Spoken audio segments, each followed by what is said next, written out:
It's that time of year when drivers' thoughts are turning to trips through perhaps the mountains in a sports car, and why not in a Toyota GR Supra? I'm getting a break from the usual family haulers and parental taxis today. Join me. It's time for Family Wheels.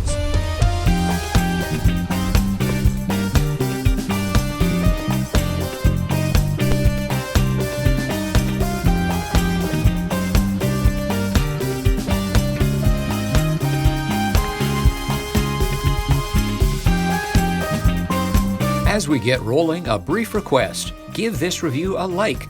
It helps spool up the online turbo that powers Family Wheels. Logging in to give a like also makes it easy to subscribe and click the little bell to be notified of the next review. And leave a comment if you've got thoughts about this or other autos on the channel.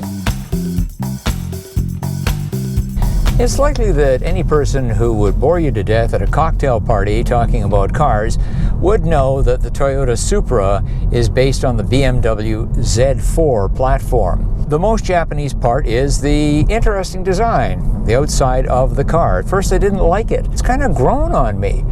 I've got to say, it's got that Fast and Furious look, and that's not a bad thing, particularly for those who are of the Fast and Furious generation. Underneath the skin, this car is about as Japanese as a plate of Weisswurst, sauerkraut, and boiled potatoes. It is BMW German through and through. The slight exception would be the dash, which is semi-digital, and it's very Toyota. Otherwise, this interface here, BMW. This is BMW. These memory buttons, BMW. Everything on the steering wheel, BMW, and of course the drivetrain, the engine, and the transmission. Well, let's face facts. As the automotive world continues to be ever more dominated by SUVs and crossovers, we're lucky to have a sports car from Toyota at all. If you want the more sedate European look, then get yourself a Z4. Also, if you do, you get a convertible roof, which is really nice, especially on a lovely spring day like this.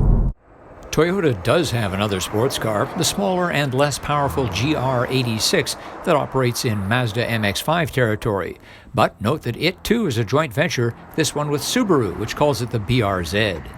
Because you've got BMW mechanicals in the Supra, you get all the good stuff, all the BMW-ness. You get a really good 8-speed automatic transmission with genuine, worthwhile paddle shifters. You can leave it in manual, shift up and down, or you can just leave it in automatic. And here we are going 60K in 7th gear, saving little fuel and driving quietly. That's all great. The suspension is excellent.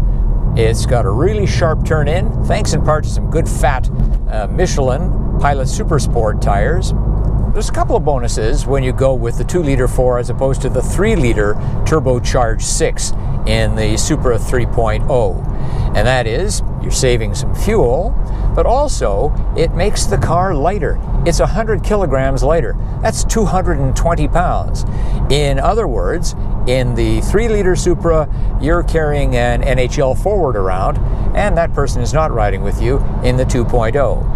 Yes, the 3.0 has much more horsepower. It's got 127 more horsepower than this vehicle. But for my money, it's all the fun you need. Even at 255 horsepower, there's a serious risk of accumulating speeding tickets.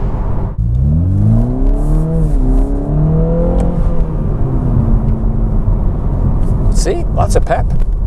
For a full-on sports car, the Supra has very good road manners. Here we are on a smooth road, moderate speed, 60K, and we don't have a lot of road noise, handles the bumps reasonably well, noise, vibration, and harshness, not too bad for a sports car. One side note, I have been in stop-and-go traffic a few times recently, like right now, and I do find that at low speeds, they can be just a little bit grabby. We're obviously not going to do the Family Wheels cargo test on the Supra, but it has enough space for about a week's worth of summertime clothes for two. There's also a cover, but note that the cargo area is not separated from the cabin. In between it and the seats are a couple of subwoofers that contribute to a bangin' sound system. I've pulled up alongside the mighty Fraser River to go over some of the notes about the Supra, some of the things I've already mentioned, also adding a few points. On the plus side, the styling. I've come to really like the styling, the Japanese flavor of this car. The seats are really sporty, but also comfortable. Sometimes you get sports seats, they're not all that comfortable. These are in Alcantara, and they have terrific support as well as comfort. I mentioned that I appreciate the lighter weight of this vehicle, 100 kilograms less than the 3.0 Supra, and its overall BMW-ness. That would be, of course, for both versions. On the negative side, no Apple CarPlay at this level, no Android Auto at either specification of the Supra, no nav, no heated steering wheel, poor side and quarter visibility is really not great back there. And finally, a controversy involving really a lot of cars from different manufacturers these days: fake engine sound.